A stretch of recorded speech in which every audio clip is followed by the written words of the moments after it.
Artful arts channel பார்த்துட்ருக்க எல்லாருக்குமே வணக்கம். வீட்டில் நம்ம உபயோகப்படுத்துகிற சல்லடை இதிலிருந்து ரொம்ப அழகான வித்தியாசமான உங்கள் எல்லாருக்குமே பயன்படக்கூடிய ஒரு கிராஃப்ட்டு தான் இந்த வீடியோவில் நம்ம பார்க்க போகிறோம். எப்போவுமே பார்த்திங்கன்னா இந்த மாதிரி சல்லடை இப்போதைக்கு பார்த்திங்கன்னா 50 ரூபாய்க்கு நமக்கு கிடைக்குது. இதில் இந்த மாதிரி 3 டிஃப்ரெண்ட்டான அந்த சலிக்கிற அந்த பிளேட் அப்படின்றது நம்ம கொடுத்துருப்பாங்க இல்லையா, அதாவது ஒன்று சின்னது பெருசுன்னு இருக்கும். அதில் ஒரு சல்லடையோட அந்த பிளேட்டை மட்டும் நம்ம இப்படி எடுத்துக்கலாம். எடுத்துட்டு ஸ்கெட்ச் பென் யூஸ் பண்ணி இதில் ரொம்ப அழகான ஒரு பூ நம்ம வரைய போகிறோம். ஸோ அது என்ன ஃப்ளார் அப்படின்னு பார்த்தீங்கன்னா லோட்டஸ். ஸோ லோட்டஸ் வரைகிறத ரொம்ப அழகாக டிஃப்ரெண்ட்டான ஒரு லோட்டஸ் வரைய போகிறோம். எப்பொழுதும் வரைகிற ஒரு லோட்டஸ் இல்லாமல் அழகான ஒரு லோட்டஸ் வரைய போகிறோம். ஸோ சல்லடை இல்லை அப்படின்னா நீங்கள் செகண்ட் கிராஃப்ட் கூட ட்ரை பண்ணலாம். இதே வீடியோவில் இருக்குது. ஸோ ஃபஸ்ட்டு கிராஃப்டை முதல்ல பாருங்கள். இந்த மாதிரி நம்ம என்ன பண்ணுறோன்னா ஸ்கெட்ச் பென் யூஸ் பண்ணி நான் வரைகிற மாதிரியே நீங்கள் வரைஞ்சிங்கன்னா ரொம்ப அழகான ரிசல்ட் கொடுக்கக்கூடிய ஒரு சூப்பர் கிராஃப்ட் உங்களுக்கு கிடைக்கும். அதே மாதிரியே இதை உங்கள் அம்மாவுக்கு நீங்கள் அழகாக ப்ரெசென்ட் கூட பண்ணலாம்.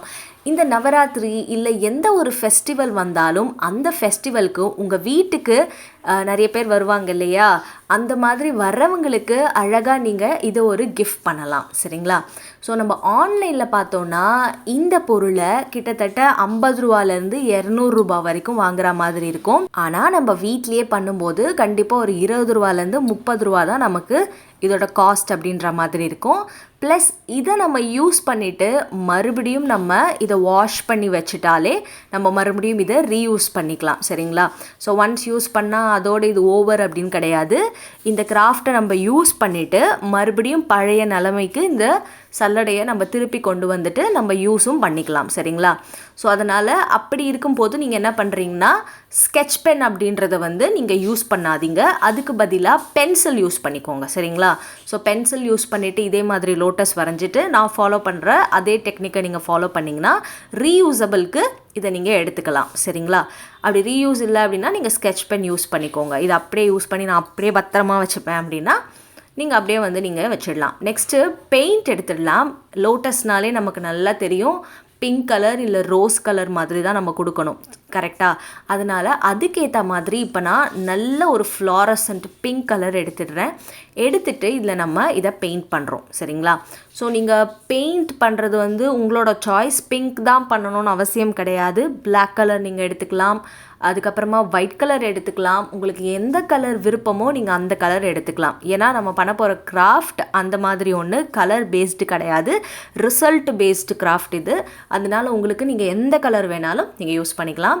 ஆனால் பிங்க் கலரோ இல்லை வேறு எந்த கலர் அடிக்கிறதா இருந்தாலும் நான் அடிக்கிற மாதிரி இதே மாதிரியே நீங்கள் பண்ணிங்கன்னா தான் நமக்கு பர்ஃபெக்டான அந்த ரிசல்ட் கிடைக்கும். அதனால் பெயிண்டிங் பண்ணும்போது அதை மட்டும் முக்கியமாக கவனித்து பார்த்துக்கோங்க. சரிங்களா? ஸோ இந்த பெயிண்டிங் இப்போது நம்ம அழகாக பண்ணிகிட்ருக்கோம். ஆனால் இது ஒரு பெயிண்டிங் கிடையாது. சரிங்களா? ஆனால் இந்த கிராஃப்ட் நம்ம ஃபஸ்ட்டு கிராஃப்ட் பண்ணுறோம் இல்லையா, இதை நீங்கள் ஒரு வால் டெக்கராகவும் யூஸ் பண்ணலாம். இல்லைனா நான் பண்ண போகிற இந்த மெத்தடும் யூஸ் பண்ணலாம். அடிஷ்னலாக இதுக்கு என்ன பண்ணுறேன்னா இந்த மாதிரி கம் அப்ளை பண்ணுறேன். நீங்கள் பெயிண்ட் யூஸ் பண்ணாமல் கம் கூட அப்ளை பண்ணலாம். ஆனால் அது ஒரு லிட்டில் ஸ்லிப்பேரியாக ஒரு மாதிரி இருக்கும் அப்படின்றதுனால தான் அதை அவாய்ட் பண்ணியிருக்கேன். ஸோ உங்களுக்கு டிஸ்பிளே பண்ணுறதுக்காக இதில் கம்மும் அப்ளை பண்ணலாம் அப்படின்றதுக்காக இப்போ மேலே கோட்டிங்காக கொடுக்குறேன். நீங்கள் பெயிண்ட் மட்டும் பண்ணிவிட்டு அதை காய வச்சுட்டு எடுத்துடலாம். கம் அப்படின்றது ஆப்ஷனல் தான், அப்ளை பண்ணணும் அவசியம் கிடையாது. பெயிண்ட் இல்லாதவங்க வெறும் கம் மட்டுமே அப்ளை பண்ணலாம். சரிங்களா? அப்ளை பண்ணிவிட்டு இந்த மாதிரி நீங்கள் ஒரு எஃபெக்ட் கொண்டு வந்துடணும். கலர் எதுக்குன்னா நமக்கு அந்த இண்டிகேட்டர் தெரியணும் அப்படின்றதுக்காக தான் கலர் யூஸ் பண்ணியிருக்கோம். கம் யூஸ் பண்ணிவிட்டு உங்களுக்கு ஒயிட் கலரே தெரியுதுன்னா நீங்கள் கம்மே யூஸ் பண்ணிக்கலாம். அது ஃபெவிகாலாக இருக்கலாம், இல்லைனா வேறு ஏதாவது க்ளூவாக கூட இருக்கலாம். ஆனால் அந்த துவாரங்கள் அடைக்கணும். இப்போ நெக்ஸ்ட்டு கோல மாவு எடுத்துக்கலாம். அதை எடுத்துகிட்டு நம்ம என்ன பண்ணுறோன்னா இதில் ஃபுல்லாக இந்த மாதிரி ஸ்ப்ரிங்கிள் பண்ணிடுறோம்.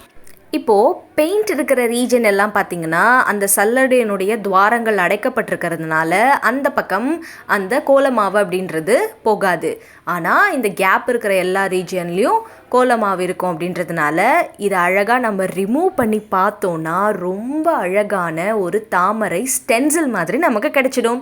ஸோ உங்களுடைய படி அலங்காரம் இல்லை வீட்டில் நீங்கள் அழகாக கோலம் போடணுன்னா, ஏதாவது நல்ல டிசைன் போடணுன்னா டக்குன்னு இந்த மாதிரி இந்த சல்லடையை எடுத்துகிட்டு இந்த மாதிரி பண்ணி வச்சுட்டிங்கன்னா உங்களுக்கு எப்போ தேவைப்படுமோ அப்போ எல்லா நேரமும் நீங்கள் அழகாக இதை எடுத்து இந்த மாதிரி ஸ்டென்சில் மாதிரி பண்ணிடலாம்.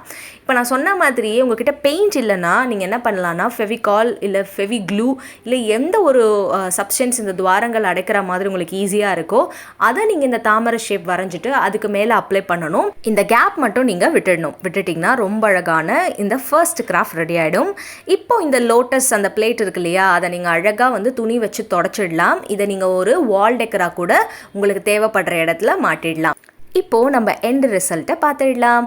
ஸோ இந்த மாதிரி கோலம் போடும் பொழுது தீபாவளி டைம் இல்லை எந்த முக்கியமான டைமாக இருந்தாலும் நீங்கள் அழகாக இதை போட்டுட்டு இதுக்கு மேலே எந்த டிசைன் நீங்கள் கொடுக்கணுமோ பண்ணிக்கலாம். அதே மாதிரி இலைகளுக்கு க்ரீன் கலர், அதே மாதிரி மேலே லோட்டஸ் பிங்க், அந்த மாதிரி என்னென்ன கலர் காம்பினேஷனில் நீங்கள் கொடுக்கணுமோ அதே மாதிரி ஈஸியாக வேலையை முடிச்சிடலாம். இப்போ செகண்ட் கிராஃப்ட் நம்ம என்ன பண்ண போகிறோம்னா, இந்த மாதிரி வளையல் எடுத்துக்கோங்க. எடுத்துகிட்டு அதில் இப்படி இந்த த்ரெட், அதாவது உள்ளன் த்ரெட் இருக்கு இல்லையா, அதை இந்த மாதிரி கட்டிடுங்க. இல்லை பூ கட்டுற நூல் இருக்குன்னா, நல்ல திக்கான நூலாக இருக்குன்னா அதையும் எடுத்துக்கோங்க. எடுத்துட்டு இந்த மாதிரி நம்ம ஒரு ட்ரையாங்குலர் ஷேப்பில் இதில் சுத்த போகிறோம். சுத்தும் பொழுது பார்த்தீங்கன்னா ஒவ்வொரு பக்கமும் ஒரு 3 to 4 டைம்ஸ் நீங்கள் இந்த நூலை வந்து அப்படியே வந்து ஸ்ட்ரைட்டாக வந்து சுற்றணும். ஸ்ட்ரைட்டாக சுற்றுறது தான் என்னென்னா, ஒரு பட்டை மாதிரி நமக்கு கிடைக்கணும். நம்ம விரல் வச்சா எப்படி பட்டையாக இருக்கும் 4 விரல்கள், அந்த மாதிரி நூல்லையும் நம்ம 4 இல்லை 5 பட்டையாக அந்த மாதிரி நம்ம ட்ரையாங்குலர் ஷேப்பில் ஒரு வளையலில் சுற்றிட்டே வரணும். இப்படி சுற்றிட்டே வந்துட்டு நம்ம என்ன பண்ணோம்னா, ஒரு பக்கம் நாட் அப்படின்றதையும் நம்ம போட்டுடணும். சரிங்களா? இப்போது ஃபஸ்ட்டு கிராஃப்ட் வந்து நல்லா சல்லடையெல்லாம் யூஸ் பண்ண முடியாது அப்படின்னா, நெக்ஸ்ட்டு நீங்கள் இந்த மாதிரி வளையல்லி ஈஸியாக இந்த கிராஃப்டையும் நீங்கள் பண்ணிடலாம். சரிங்களா? ஸோ 2 கிராஃப்டில் எது உங்களால் பண்ண முடியுமோ அதை உங்களுடைய சாய்ஸ் படி நீங்கள் பண்ணிக்கலாம். அடுத்து இதில் நாட் போட்டுடலாம். இந்த மாதிரி இந்த ஓரம் ஒரு பக்கம் நாட் போட்டுட்டு நம்ம ஒரு 2லேருந்து 3 நாட் போட்டுடுங்க. போட்டுட்டு என்ன பண்ணுறோன்னா, பேலன்ஸ் இருக்கிற நூலை வந்து நம்ம கட் பண்ணி எடுத்துடலாம். ஸோ கட் பண்ணி எடுத்ததுக்கு அப்புறமா தான் இதனோட பியூட்டியே இருக்குது. ஸோ இதை நல்லா சென்டரில் ப்ளேஸ் பண்ணிவிட்டு நம்ம வச்சுருக்க இந்த கோலமாவு இருக்கு இல்லையா, அதை வந்து இதில் அழகாக இந்த மாதிரி நம்ம அப்ளை பண்ணணும். அப்ளை பண்ணோன்னா நமக்கு பர்ஃபெக்டாக ஒரு ட்ரையாங்கிள் ஷேப் கிடைச்சிடும். ஸோ இந்த ட்ரையாங்கிள் ஷேப்பையே நம்ம என்ன பண்ணலாம்னா, டிஃப்ரெண்ட்டாக நமக்கு எப்படிலாம் கோலம் போடணுமோ அதுக்கேற்ற மாதிரி நம்ம இதை வந்து ஃபுல்லாக இந்த மாதிரி அப்ளை பண்ணி எடுத்துக்கலாம். சரிங்களா? ஸோ நீங்கள் பார்த்தீங்கன்னா இப்போ ஒரு ஸ்டார் ஷேப்புக்கு நம்ம இதை வந்து ப்ரிப்பேர் பண்ணி இப்போ போட்டுட்ருக்கோம். நமக்கு அழகாக இது வந்து பார்த்திங்கன்னா ட்ரையாங்குலர் ஷேப்பில் அப்படியே சூப்பராக வருது. ஸோ இந்த மாதிரி ஸ்டென்சில்லாம் நீங்கள் கடையில் வாங்காமல் வீட்லேயே சிம்பிளாக இந்த மாதிரி சின்ன மெத்தட் யூஸ் பண்ணி ப்ரிப்பேர் பண்ணாலே போதும். கடையில் 200 ரூபா 300 ரூபா கொடுத்து நிறைய மெட்டீரியல்ஸ்லாம் நீங்கள் வாங்கவே தேவையில்லை. ஈஸியாக கோலமும் உங்கள் வீட்டு வாசலில் டக்குன்னு ஃபெஸ்டிவல் டைமோ இல்லை சாதாரண நாளோ நம்ம போட்டுட்டு வந்துடலாம். ஸோ பார்த்திங்கன்னா கம்ப்ளீட்டாக இந்த ட்ரையாங்கிள் வச்சு நம்ம ஸ்டார் ஷேப் மாதிரி அழகாக வரைஞ்சிட்டோம். இதே மாதிரி இன்னொரு சுற்று இப்படி வரைஞ்சிட்டு சென்டரில் இப்போ நம்ம ஒரு சின்ன புள்ளி வச்சுட்டு அதுக்கு ஒரு டிசைன் போட்டோன்னா ஒரு அழகான கோலம் அப்படின்றது நமக்கு ரெடி ஆகிடும். நிறைய பேர் வாசப்படியெலாம் இருக்கு இல்லையா, அங்கெல்லாம் வந்து கோலம் போடுவாங்க. அவங்களுக்கு இந்த மாதிரி குட்டி கோலம்லாம் போடும்போது ட்ரையாங்கிள் ஷேப் வேணும்னா நீங்கள் ஈஸியாக இந்த மாதிரி வலையில் உலன் த்ரெட் யூஸ் பண்ணி இப்படி பண்ணிடலாம். ஸோ இந்த கிராஃப்ட்லையும் பார்த்தீங்கன்னா, அது செகண்ட் கிராஃப்ட்லையும் பார்த்தீங்கன்னா, ஃபஸ்ட் கிராஃப்ட்லையும் பார்த்தீங்கன்னா ரொம்ப ஈஸியான ஒரு மெத்தட் தான் உங்களோட ஷேர் பண்ணியிருக்கேன். இந்த வீடியோ உங்கள் எல்லாருக்கும் பிடிச்சிருக்கும்னு நினைக்கிறேன். இந்த 2 கிராஃப்ட் மெத்தடில் உங்களுக்கு எது ரொம்ப பிடிச்சிருக்குன்னு கமெண்ட் பாக்ஸில் மறக்காமல் என்னோட ஷேர் பண்ணுங்கள். அடுத்த வீடியோவில் சந்திக்கலாம். Tata and by.